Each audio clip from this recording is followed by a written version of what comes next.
In our last video, we talked about the notion that leaders, when you really get down to it, get paid to have effective conversations, right?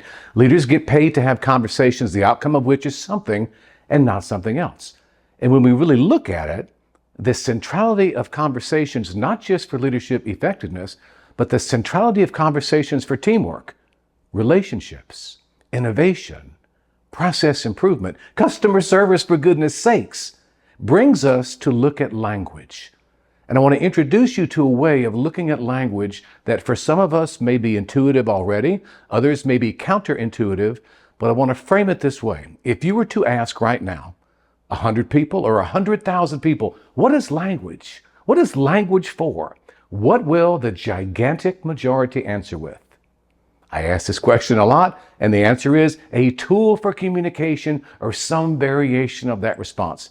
Everyone, this is such a widely held way of looking at language. Most people do not hold that as a way of looking at language at all. Most people hold this as a definition of language, as a fact about language. I want to offer, it's an interpretation. If language is a tool, it's a tool you cannot put down. Think about it. This one's different. This is somehow a different sort of tool. It appears to be the one tool we need for every single other tool we ever pick up.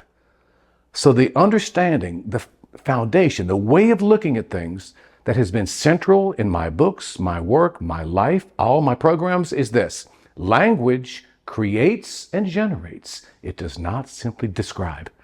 And everyone, let's go through some real concrete examples here. Number one, if I ask you to have lunch with me tomorrow at 1 o'clock, and if you say yes, we have just now invented a tomorrow at 1 o'clock that 5 seconds ago was not going to happen.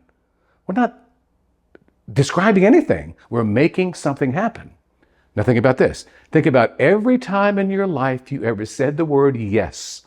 I'm talking every time in your life the word yes ever came out of your mouth. The question would be, if all those times instead you had said no, would your life be different? Well, with a little reflection, we say, yes, it'd be very different, right? These doors would have opened. I moved this way in the world. These doors would have closed. I now move this way in the world. One of my favorite stories, how language creates, is a baseball story. After a big game, two umpires are sitting around talking. The first one says, look, Joe is a fabulous umpire. There's balls and there's strikes. He calls them like they are. Second umpire said, no, Joe is a great umpire, but there's balls and there's strikes. He calls them like he sees them. At this point, Joe walks up and said, y'all both wrong. He said, there's balls and there's strikes, but they ain't nothing till I call them. When he says strike three, you're out. Now this question is for everyone listening, watching, who is either married right now or who has ever been married.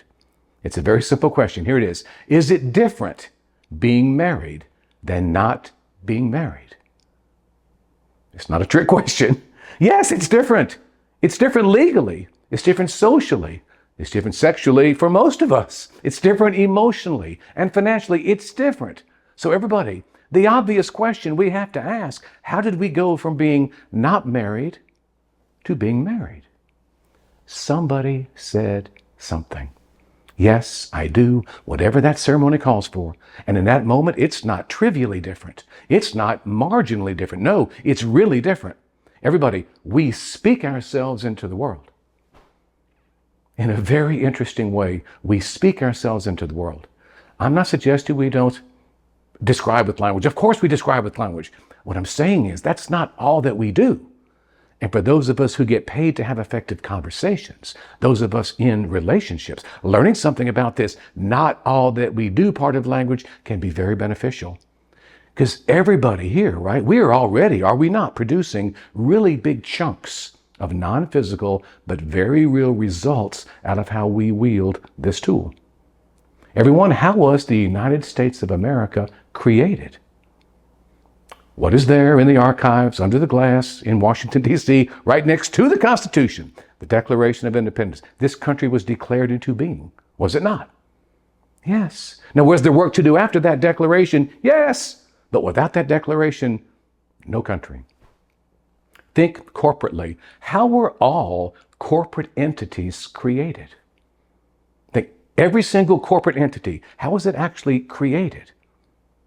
Same way, right? Starts with an idea, makes its way to a napkin, usually a document or two, called the Original Articles of Incorporation. And if you go through that document, there is a 100% chance you always encounter a version of this phrase. We shareholders, y'all get ready, here it comes, do hereby declare ABC Par 100. August 1st, the company does not exist. August 2nd, it does. And everyone, we knew this. I want to offer, you knew this before you listened to or watched this video. We know this. Maybe not exactly how I'm framing it, exactly how I'm emphasizing it, but I want to be overt and explicit here where we are normally implicit. I want to have us look at language instead of just being in it. Think about weddings. Is there not a time at most weddings where the person leading the wedding ceremony will say a version of this? Ladies and gentlemen here today, anyone here thinks so-and-so should not be married? Speak now or forever hold your peace. Here is my promise to you. If you're at a wedding and you decide in that moment it'd be a good idea for you to stand up and yell loudly, I object, you are not describing, you are creating. What are you creating? Chaos, a crisis. You're also creating a brand new relationship with the groom or with the bride, and you're creating a brand spanking new public identity for yourself. Because who you now are to all the other people who witness this has now and forevermore shifted. It's shifted in language. It's not physical, but it's real. It's not physical, but it's real. One more point here. Are we all comfortable that our willingness and ability to think or say 3 little words has a profound impact on our orientation toward learning?